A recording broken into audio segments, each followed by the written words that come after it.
जाकिर नाइक साहब का visit wrap up हो गया है और पूरा विज़िट मैं समझता हूँ बड़ा कंट्रोवर्शियल और खटाई में पड़ गया। और उसकी मैं 2 मेन रीज़न समझता हूँ। उसमें पहली रीज़न ये है कि जाकिर नाइक साहब का जो कंट्रीब्यूशंस हैं, कमेंडेबल हैं दीन के रास्ते में, दीन के लिए। लेकिन जो उनका मेजॉरिटी काम है वो उन्होंने इंडिया में किया है। इंडिया का लैंडस्केप, कल्चरल लैंडस्केप और सारा बड़ा डिफरेंट है।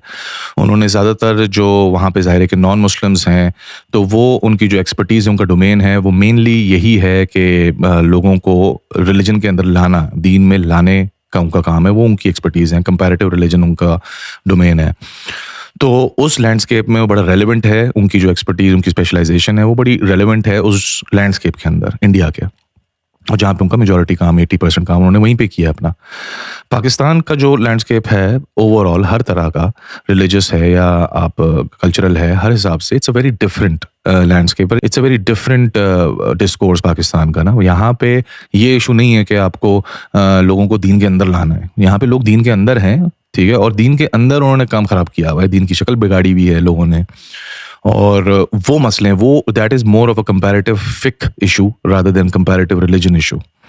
तो एक मैं पहली वजह ये समझता हूँ कि इट इज़ जो मेन वजह थी, आई थिंक उनकी डोमेन थोड़ी सी इररेलेवेंट थी पाकिस्तान के लिए, जिसकी वजह से वो दूसरी चीज़ों में ज़्यादा फंस गए बजाय इसके कि वो जो काम करने आए थे उसके ऊपर बात होती।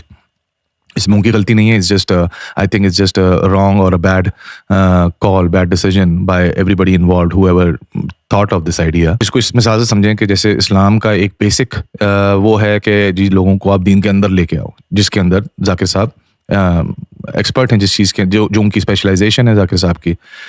पाकिस्तान में सिचुएशन और है कि लोग दीन के अंदर हैं, ठीक है। अब यहाँ पे दीन के अंदर जो गड़बड़ियाँ की हुई हैं लोगों ने, पाकिस्तान में वो इश्यूज एड्रेस करने वाले हैं जो कि जाकिर साहब की डोमेन नहीं है। थोड़ा एडवांस लेवल इश्यूज है ना, इसको आप अगर समझें, वो बेसिक है कि जी दीन में पहले लेके आओ, फिर दीन के अंदर लाके सही दीन सिखाओ।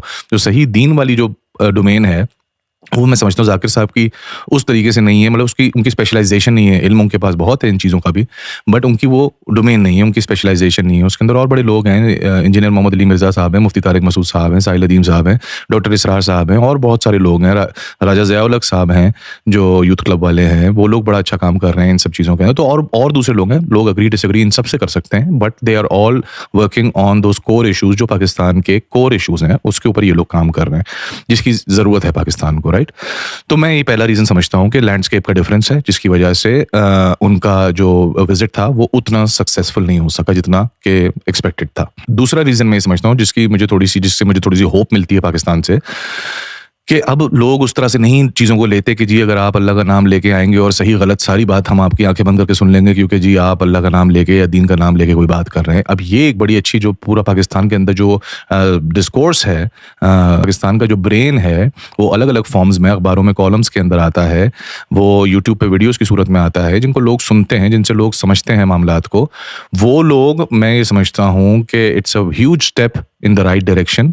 तो ये एक बड़ी अच्छी बात है, बड़ी पॉजिटिव चीज़ है कि जिसके अंदर मैं ये समझता हूँ कि लोगों ने people started calling spade a spade, ठीक है। अगर आपने कोई गलती की है दीनी हिसाब से और इंसानी हिसाब से, तो लोगों ने उसको कॉल आउट किया। अब इस तरह से जो है भाई, आप कोई टैग लेके आ जाएं और लोग आपकी सब सही गलत बातों पे तायीद नहीं करेंगे।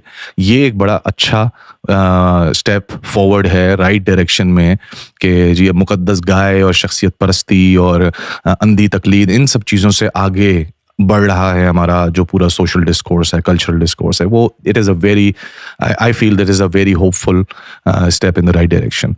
तो ये 2 चीज़ें हैं जिसकी वजह से मैं ये समझता हूँ कि उस तरीके से जो जाकिर साहब का विजिट था वो सक्सेसफुल नहीं हो सका, इन 2 चीज़ों की वजह से, जिस लेवल पे एक्सपेक्ट किया जा रहा था। These are the 2 main issues. Again मैं क्लोज करने से पहले एक चीज़ क्लियर कर दूँ कि भाई जाकिर साहब की जो कंट्रीब्यूशंस हैं उनको वो कमेंडेबल हैं, उनको बिल्कुल डिस्काउंट नहीं किया जा सकता। I just think it was just a wrong combination, जिसने भी ये चीज़ अरेंज किया, जिसका भी ये आइडिया था of because Pakistan does not need this, ठीक है। उनका जिस तरह के सवालों पे उनका जिस तरह का रिएक्शन था वो सही था, बिकॉज जैसे मैंने कहा वो उनकी स्पेशलाइजेशन ही नहीं है ना। तो he just got taken aback on questions and issues जो पाकिस्तान के असली इश्यूज हैं। ठीक है? तो मैं ख़ैर उनके ऊपर एक्सपेंड नहीं करूँगा। मैं ये समझता हूँ मैंने जो पीआईए वाली इश्यू के ऊपर वीडियो बनाई थी, I think that is all I am going to stick with. दूसरे लोगों ने मुज़म्मिल शाह हैं, शहज़ाद ग़ियास हैं और भी बहुत सारे लोग हैं, कॉलम्स में भी बहुत सारे लोगों ने उनके बाकी चीज़ों के ऊपर भी बात की है। मैं नहीं बात करूँगा, I don't feel that is appropriate for me उन्होंने की है दैट्स फाइन। मेरे लिए I don't feel it. I would still stick with the PIA issue जो मुझे लगता है उनकी एक इंसानी गलती थी और उसको मैंने हाइलाइट किया था। उसके अलावा आई डोंट फील कि मुझे किसी और उनकी चीज़ के ऊपर बात मैं करना चाहूँगा। एक लैंडस्केप का डिफरेंस और दूसरा जो है वो जो सोशल डिस्कोर्स है हमारा बड़ा डिफरेंट है। We call out, we call spade a spade. ये 2 रीज़न्स मेरी ऑब्जर्वेशन के अंदर हैं जिसकी वजह से मैं समझता हूँ कि चीज़ें थोड़ी साइडवेज़ चली गई ज़ाकिर साहब के लिए और एंड दैट्स इट। मिलते हैं नेक्स्ट वीडियो में। Thank you.